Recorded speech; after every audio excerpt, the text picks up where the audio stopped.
অন্তর্বর্তীকালীন সরকারের প্রধান উপদেষ্টা ডক্টর মোহাম্মদ ইউনূস সম্ভবত সেফ এক্সিট পেতে যাচ্ছেন না। নানা রকম অভাব, নানা রকম অভিযোগ, নানা রকম অনিয়ম অনেকটা সুনামির মতো তার দিকে ধেয়ে আসছে।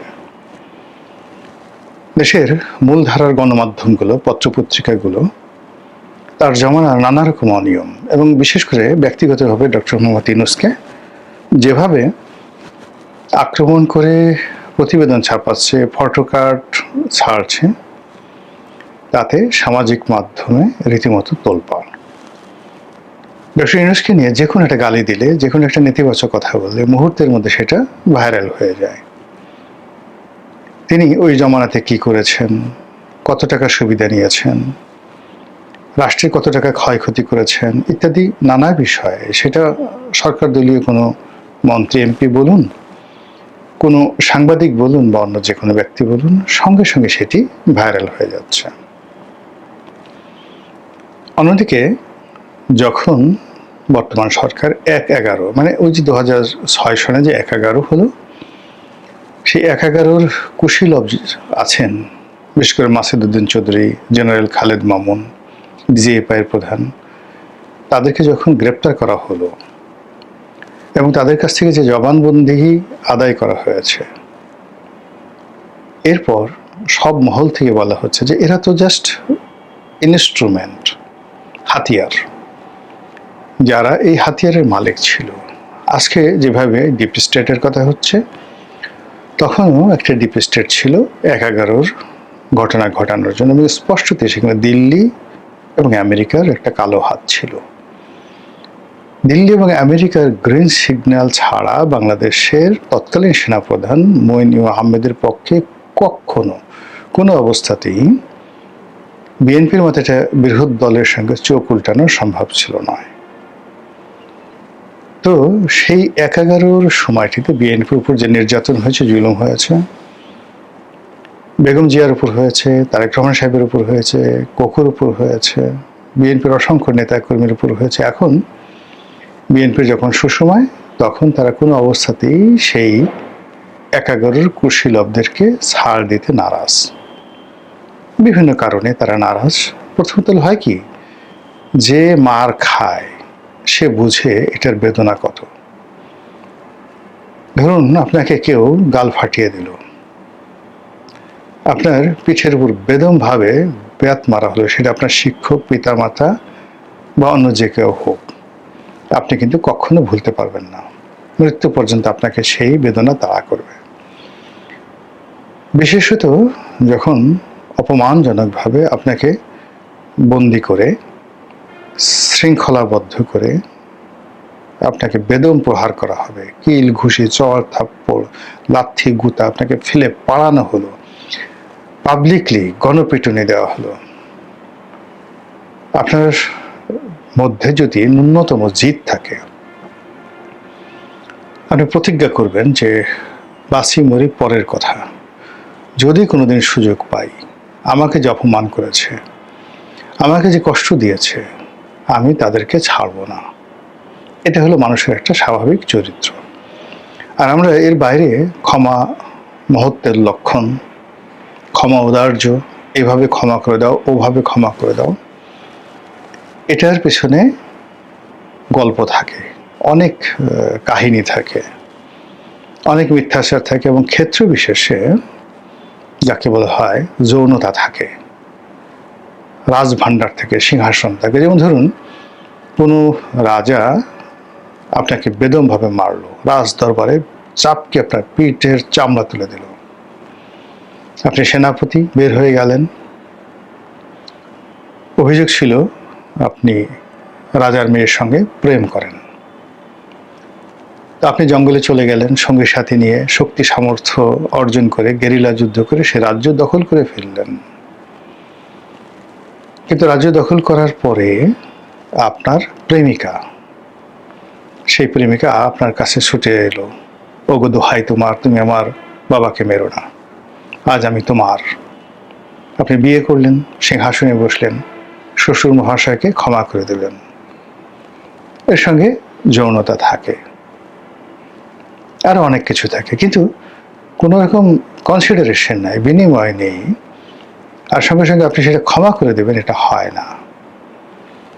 তো তারেক রহমান সাহেব যাদের দ্বারা ক্ষতিগ্রস্ত হয়েছেন তাদের দ্বারা তার কোনো কনসিডারেশন হয়নি, তাদের দ্বারা ক্ষতিপূরণ পাননি, তাদের দ্বারা কোনো অবস্থাতেই তার ভোগ বিলাস বা অন্য কোনো জায়গাতে তার খুন নিবৃত্তি হয়নি।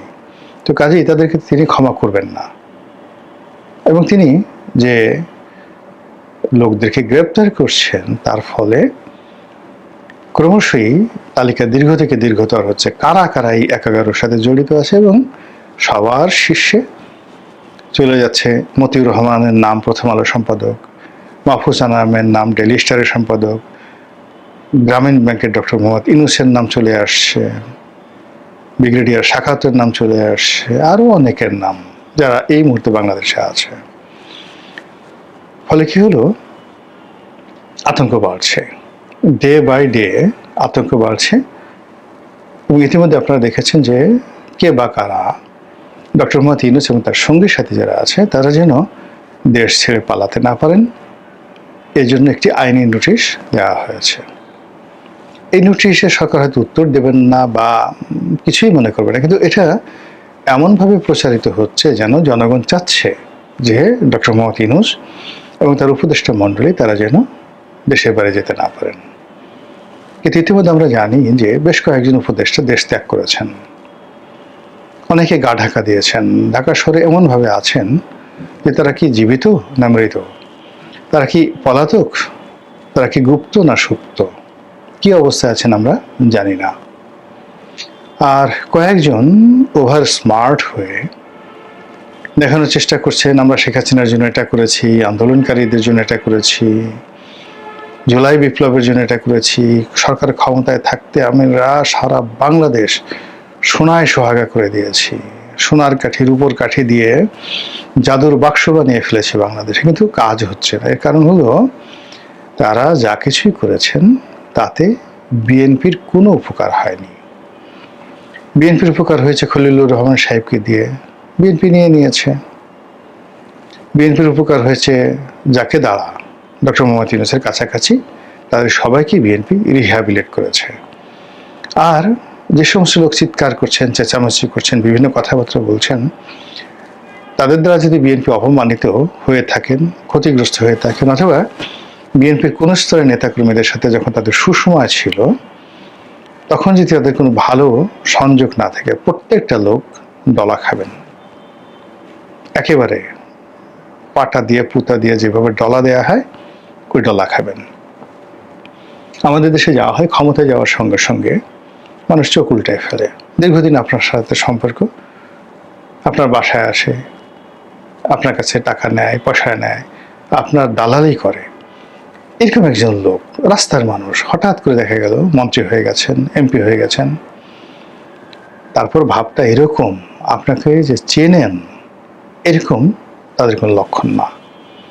তো উপদেষ্টাদের মধ্যে অনেকে একটা সময় বিএনপির পিছিয়ে পিছিয়ে ঘুরঘুর করতো, বিএনপির অফিসে একটা দাওয়াত পাওয়ার জন্য, বিএনপির একজন নেতার সঙ্গে একটু ভালো সম্পর্ক স্থাপন করার জন্য তাদের কত রকম চেষ্টা তদবির ছিল। আর যেই মুহূর্তে তারা ক্ষমতা পেল, মুহূর্তের মধ্যে আমি কার খালুরে, আমি কার মামুরে, আমি মানে এটা হয়ে গেছি, আমি ওটা হয়ে গেছি।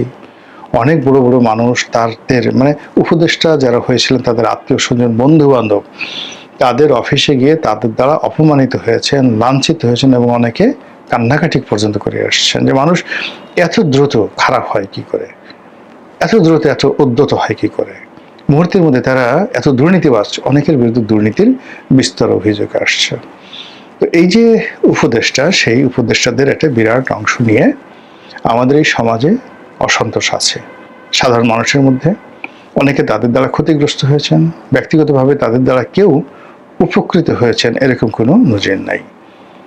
তো যা হোক, এখন তাদের সুসময় চলে গেছে, কেউ তাদেরকে ডেকে জিজ্ঞাসা করছে না, তারা একা একা কোথাও ঘোরাফেরা করতে পারছে না, মুরগির বাজারে, মাছের বাজারে, সেলুনে, বিপণী বিতানে কোথাও তারা ঘোরাফেরা করছে না, কোনো মিডিয়া তাদেরকে ডাকছে না, কেউ তাদের নাম নিচ্ছে না, বরং চারিদিক থেকে এই উপদেশটাকে গ্রেপ্তার করো, ওই উপদেষ্টার বিরুদ্ধে দুর্নীতির অভিযোগ তদন্ত করো, ওই উপদেষ্টা কোনো কাজ করে না, ওই উপদেষ্টা যেন বিদেশে যেতে না পারে, এই ধরনের কথাবার্তা বলার পাশাপাশি এনসিপি নাহিদ ইসলাম তারা মানে এনসিপি নাহিদ ইসলামের যে দল, সেই দলের পক্ষ থেকে প্রায় সবাই যেটা বলার চেষ্টা করছেন যে ডক্টর মোহাম্মদ ইউনূস এবং তার উপদেষ্টারা একটা ইলেকশন ইঞ্জিনিয়ারিং করে বিএনপিকে তারা ক্ষমতায় বসিয়ে সেফ এক্সিট নেওয়ার চেষ্টা করেছে। অনেকে মন্ত্রী এমপি হিসাবে সেই বিএনপি সরকার ইনক্লুড হতে চেয়েছে, অনেকে রাষ্ট্রপতি হতে চেয়েছে।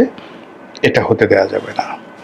এবং তারা এই যে তাদের লোভ যদি বিএনপির প্রতি না হতো, তাহলে জুলাই সনদ পাশ হয়ে যেত, সরকার যেভাবে চেয়েছে সেভাবেই সব কিছু হতো। কিন্তু সরকার সেই জুলাই বিপ্লবীদের সাথে বেইমানি করেছে। এই কথা নাহিদ ইসলামের যারা লোকজন তারা আকার ইঙ্গিতে বোঝাতে চাচ্ছেন। তারা সেই উপদেষ্টা এবং ডক্টর মোহাম্মদ ইউনূস তাদের সবাইকে তারা রীতিমতো হুঁশিয়ারি উচ্চারণ করেছে যে আপনারা, আমরা যে জনদাবিগুলো করছি জুলাই সনদ নিয়ে বা অন্যান্য বিষয় নিয়ে, আমাদের সঙ্গে আপনাদের রাস্তায় নামতে হবে। এবং যদি রাস্তায় না নামেন তারা, তাহলে এনসিপি জামাতের সাথে তাদের যে বিরূপ সম্পর্ক সেটা চলতে থাকবে, আর সরকারের সাথে তাদের যে সম্পর্ক এটা সরকার স্বীকার করবে না। সরকার যাদেরকে স্বীকার করে তাদেরকে একীভূত করে নিয়েছে, বাকি যারা লোকজন আছে তাদেরকে করবে না। এর কারণে এরাও বিএনপিকে বিভিন্ন সময় জ্বালিয়েছে। ফলে কি হলো, আমাদের দেশে অতীতে যেভাবে তত্ত্বাবধায়ক সরকারের যারা লোকজন অনেকে হয়তো পরবর্তীতে সমাজে রেসপেক্টেড হয়েছেন, কিন্তু ১/১১ সরকারের যারা কুশীলব তারা আমাদের এই সমাজ থেকে উচ্ছেদ হয়েছে। তো সেই পরিস্থিতি চাইতেও মারাত্মক পরিস্থিতি তৈরি হয়েছে ডক্টর মোহাম্মদ ইউনূস এবং তার সঙ্গী সাথীদের ব্যাপারে। এর কারণ হলো, আর যাই হোক ১/১১ যারা প্রধান উপদেষ্টা ছিলেন তাদের কারোর বিরুদ্ধে দুর্নীতির অভিযোগ আসেনি। ডক্টর মোহাম্মদ ইউনূস যেবার তত্ত্বাবধায়ক সরকারের উপদেষ্টা হয়েছিলেন, তিনি শুধু নিজের জিঘাংসা সেটা যাকে বলে চরিতার্থ করেছিলেন। বেশ কয়েকজন লোককে তিনি মামলা মোকদ্দমায় ফাঁসিয়েছিলেন, কিন্তু ব্যক্তিগতভাবে দুর্নীতি করেছেন এরকম কোনো কথা আমি শুনিনি। অন্যান্য উপদেষ্টাদের কথা তো একেবারেই না, তারা ছিলেনই মাত্র 3 মাসের মধ্যে। এইবার অনেক উপদেষ্টা, তাদের পিএস, তাদের এপিএস, তাদের আত্মীয় স্বজন, তারা নিজেরা, অনেকের স্ত্রী, অনেকের স্বামী রীতিমতো গ্যাং বানিয়ে, সিন্ডিকেট বানিয়ে রাষ্ট্রকে লুটেপুটে খেয়েছে, রাষ্ট্রের অনেক প্রতিষ্ঠানকে লুটেপুটে খেয়েছে, অনেক প্রাইভেট এন্টারপ্রাইজ তাদেরকে লুটেপুটে খেয়েছে, অনেক গ্রুপ অফ কোম্পানিজকে শেষ করে দিয়েছে। কাজে এগুলোর বিচারের জন্য চারিদিক থেকে যে আওয়াজ উঠছে, সেই আওয়াজের প্রেক্ষিতে ডক্টর মোহাম্মদ ইউনূস এবং তার যারা সঙ্গী সাথী তাদের কপালে যে কি হবে একমাত্র আল্লাহ ছাড়া আর কেউ বলতে পারে না। ডক্টর মোহাম্মদ ইউনূসের নেতৃত্বাধীন যে অন্তর্বর্তীকালীন সরকার, সেই সরকারের একদম শেষ দিকে আমেরিকার সঙ্গে একটি চুক্তি হয়েছিল, সমঝোতামূলক বাণিজ্য চুক্তি, যেটিকে আমরা এখন গোপন চুক্তি বলার চেষ্টা করছি। আমেরিকা ওই সময়টাতে পৃথিবীর অনেক দেশগুলোর সঙ্গে তারা বাণিজ্য সমতা আনার কথা বলতে গেলে যেটিকে বলা হয় অধীনতামূলক মিত্রতা চুক্তি। লর্ড ডালহৌসির যে অধীনতামূলক মিত্রতা চুক্তি ছিল, ঠিক ওই প্রকৃতির মিত্রতা চুক্তি অনেকের সঙ্গে করেছে, যে চুক্তিগুলো অসম, অন্যায় এবং অন্য একটি দেশকে শোষণ করে নিজের যে ব্রুটাল, নিষ্ঠুর ক্রয় ক্ষমতা রয়েছে, তার যে বাণিজ্যিক পাওয়ার রয়েছে, তারপর তার যে মিলিটারি শক্তি রয়েছে, এইগুলোকে ব্যবহার করে যার সাথে যেভাবে দরকার ওইভাবে বার্গেনিং করে আমেরিকা ফার্স্ট, মানে আমেরিকার লাভ হবে, এইভাবে ডোনাল্ড ট্রাম্প সরকার অনেকগুলো রাষ্ট্রের সঙ্গে একেবারে যাকে বলা হয় তাদের কণ্ঠনালী চেপে ধরে তারা চুক্তি করেছে। অনেকগুলো দেশ এই চুক্তি করেনি, যেমন ভারত করেনি, কিন্তু বাংলাদেশ করেছে, করার জন্য তারা বাধ্য হয়েছে। তারা যে কাজটি করেছে, তাদের দেশে যে সকল এক্সপোর্ট রয়েছে, চীনও করেনি, চীনও তাদের সঙ্গে কোনো চুক্তি করেনি। তো যেটা হলো যে বিভিন্ন দেশ থেকে আমেরিকাতে যে সকল পণ্য রপ্তানি করা হয়, তো সেই সকল পণ্যের উপর ভিত্তি করে অনেকগুলো দেশের জিডিপি নির্ভর করে। সেই পণ্যগুলোর উপর ভিত্তি করে অনেকগুলো দেশের ইকোনমি, অর্থনীতি সেটি স্থির থাকে বা অস্থির হয়, কর্মসংস্থান থেকে শুরু করে আরও অনেক কিছু। আমেরিকার সঙ্গে আমাদের যে ব্যবসা রয়েছে, মূলত আমাদের রপ্তানি বাণিজ্যের যে বিরাট অংশ গার্মেন্টস পণ্য, এই গার্মেন্টস পণ্যর একটা বিরাট অংশ আমরা আমেরিকাতে রপ্তানি করি। এখানে হঠাৎ করে তারা শুল্ক বাড়িয়ে দিল। এমনিতেই কিন্তু অনেক আগে থেকে তারা শুল্ক দিয়ে যাচ্ছে। আমরা যে এক্সপোর্ট করি সেখানে অলমোস্ট 20% সেখানে আমরা তাদেরকে শুল্ক দিচ্ছি, এবং ডোনাল্ড ট্রাম্প এসে এটাকে প্রায় 37% করে দিল। আসলে বাংলাদেশের যে পণ্য, যে মান, এখানে যদি আমেরিকা 37% করে দিত, বা ধরুন আরও বেশি 50% শুল্ক বসাতো, এতে করে কিন্তু আমাদের আসলে কোনো ক্ষতি হতো না, বরং আমাদের লাভ হতো, আমাদের শিল্প কলকারখানা আরও ডেভেলপ হতো। সরকার প্রাথমিকভাবে তাদেরকে একটু, যাকে বলা হয়, এই গার্মেন্টস মালিকদের যে চাপ এবং আমেরিকার যে সকল সফট পাওয়ার আছে তাদের চাপ তাদেরকে মোকাবেলা করতে হতো, কিন্তু ওটা সরকার করেনি। এই কারণে সরকারটা মূলত আমেরিকার প্রভাবাধীন একটি সরকার ছিল, আমেরিকান ডিপ স্টেটের একটি সরকার ছিল। তো এরকম একটা নাটক, মানে শুল্ক বাড়িয়ে দেওয়া হবে, তারপর দেশের মধ্যে ভয় আতঙ্ক তৈরি করা হবে, এবং সেই ভয় আতঙ্ককে কাজে লাগিয়ে আমেরিকার সঙ্গে একটি গোপন অধীনতামূলক মিত্রতার চুক্তি করতে হবে। সেই চুক্তিগুলো কি, যতটুকু আমরা জানতে পেরেছি, গোপন কি কি আছে এখানে, সামরিক বিষয় আছে, বেসামরিক বিষয় আছে, প্রযুক্তিগত বিষয় আছে, অর্থনৈতিক বিষয় আছে, এবং আরো অনেক কিছু, ভৌগোলিক বিষয়ও থাকতে পারে, আমরা জানি না। কিন্তু যেহেতু এটাকে গোপন চুক্তি বলা হচ্ছে, ফলে এখানে বার্মা অ্যাক্ট, রোহিঙ্গাদের সমস্যা, সেন্ট মার্টিনে যে মার্কিন ঘাঁটি স্থাপন, এখানে মার্কিন সামরিক বাহিনীর গোয়েন্দা ইউনিটের কর্মকাণ্ড, সামরিক বাহিনীর সাথে বাংলাদেশের যে একটা দহরম মহরম সম্পর্ক, কিংবা আমরা যে এখন অস্ত্র এবং গোলাবারুদ কিনছি চীন থেকে এবং ভারত থেকে, মূলত এগুলো আমাদের লাগে হলো আমরা যে প্রতি বছর সামরিক বাহিনীর বা পুলিশ বাহিনীর যে অস্ত্রগুলো ব্যবহার করতে হয়, গোলাবারুদগুলো ব্যবহার করতে হয়, এগুলো খুব কস্টলি কোনো কিছু দরকার হয় না। ফলে চীন যেহেতু কম মূল্যে আমাদের যে রাবার বুলেট, বা দেখা গেল আমাদের সেনাবাহিনী যে প্রতি বছর মহড়া দেয়, এই জন্য যে ধরনের আর্মস অ্যান্ড অ্যামুনিশন লাগে, এগুলো আমরা সেখান থেকে আনি। এর বাইরে যেগুলো খুব প্রযুক্তিগত ডেভেলপড, সেগুলো ইউরোপ থেকে আনি, আমেরিকা থেকে আনি, মানে বেশি করে জার্মানি থেকে, ইটালি থেকে, সুইডেন থেকে এ সকল অস্ত্র আমদানি করা হয়। তো সেই জায়গাগুলোতে যেটা শোনা যাচ্ছে যে এক্সক্লুসিভলি আমেরিকান পণ্য আনতে হবে, এরকম একটা চুক্তি করা হয়েছে। দ্বিতীয়ত হলো যে আমেরিকার কথার বাইরে গিয়ে অনেক কিছু করা যাবে না, এরকম একটা কথাও কিন্তু প্রচারিত হয়ে গেছিল। তার প্রেক্ষিতে যখন চুক্তি হয়ে গেল, চুক্তির পরে বিএনপি ক্ষমতায় আসলো, সেই আমেরিকা এবং বাংলাদেশ, ডক্টর মোহাম্মদ ইউনূসের মধ্যে যিনি সেতু বন্ধন তৈরি করে দিয়েছিলেন খলিলুর রহমান, তিনি নতুন সরকারের পররাষ্ট্রমন্ত্রী হলেন। আমেরিকার যে ডিপ স্টেটের অন্য যে সকল আমলা কামলা, তারপর বুদ্ধিজীবী, এরপর সিভিল সোসাইটি বলতে যা বোঝায়, সেই সমস্ত লোক এখন পায়ের উপর পা তুলে নতুন সরকারের উপরে যে আগের মতোই খবরদারি করছে। তো এই যে আমেরিকার সঙ্গে বাংলাদেশের যে গোপন চুক্তি ইউনূসের জমানায় যেটা হয়েছে, এটা আমাদের জন্য কতটা নেতিবাচক প্রতিক্রিয়া তৈরি করতে পারে তার 3-4টি উদাহরণ আপনাদেরকে দিই। বিদেশে এখন আমেরিকা থেকে গম আসছে, অন্য বাজার থেকে যদি আমরা গম কিনতাম, এই গমের মূল্য পার মেট্রিক টনে অনেক অনেক কম পড়তো। তারপর তো সামরিক খাতের কথা বললাম, সামরিক খাত বাদ দিয়ে যদি এখন আপনি তুলা চিন্তা করেন, যে আমরা যদি এখন ভারতের তুলার পরিবর্তে আমেরিকা থেকে তুলা আনি, তাহলে এখন যে খরচ, সে খরচের প্রায় 1.5 গুণ আমাদেরকে ব্যয় করতে হবে।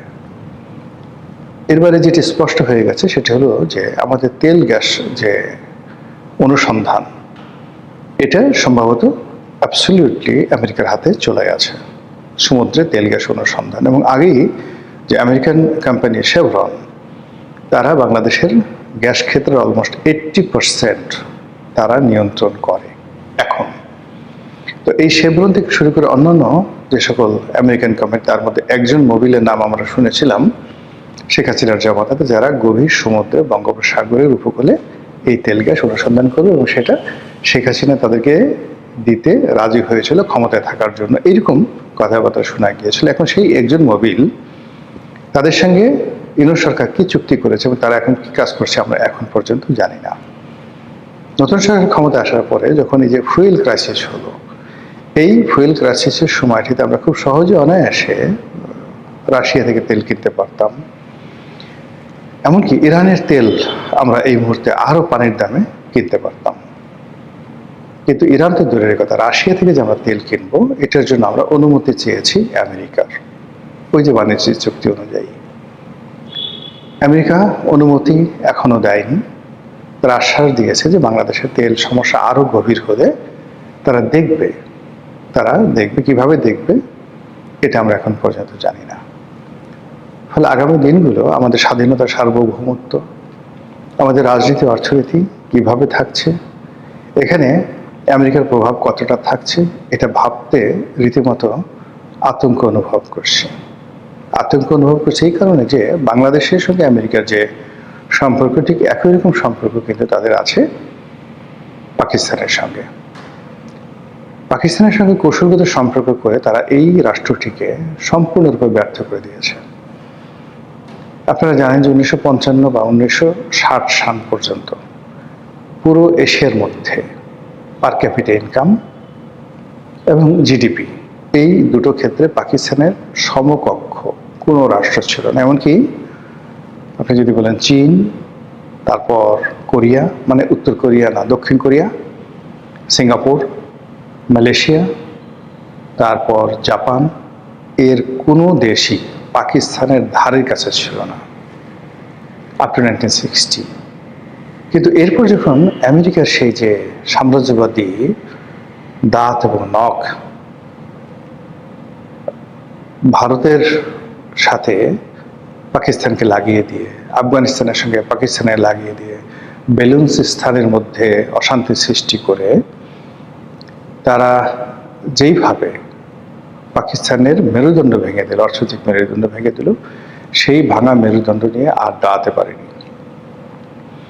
এই আমেরিকার কারণে সেই পূর্ব পাকিস্তান, পশ্চিম পাকিস্তান আলাদা হয়ে গেল এবং অত্যন্ত চাল চেলে এই বাংলাদেশকে আলাদা করে দিয়ে পাকিস্তানকে আরো দুর্বল করে দেওয়া হলো। তারপর পাকিস্তানে একের পর এক সামরিক শাসন এবং সমস্ত civil bureaucracy, military bureaucracy, judiciary সবকিছুকে অকার্যকর করে দিয়ে তারা তাদের পছন্দের মতো মানুষকে সেনাপ্রধান রূপে নিয়োগ দেয় এবং তাদের মাধ্যমে পাকিস্তান শাসন করে করে আজকের এই পর্যায়ে চলে আসছে। আমেরিকার এই যে শোষণ, এটার বিরুদ্ধে প্রথম জুলফিকার আলী ভুট্টো দাঁড়ানোর চেষ্টা করেছিলেন, কিল্ড। তারপর নওয়াজ শরীফ কিছুদিন চেষ্টা করেছিলেন, তাকে ক্ষমতাচ্যুত করে দেশ ছাড়া করা হলো। বেনজির ভুট্টো চেষ্টা করেছেন, কিল্ড। আর সর্বশেষ চেষ্টা করেছিলেন যাকে বলা হয় ইমরান খান। তিনি এখন জীবন এবং মৃত্যুর সন্ধিক্ষণে কারাগারে আছেন, আমরা জানি না কেমন আছেন।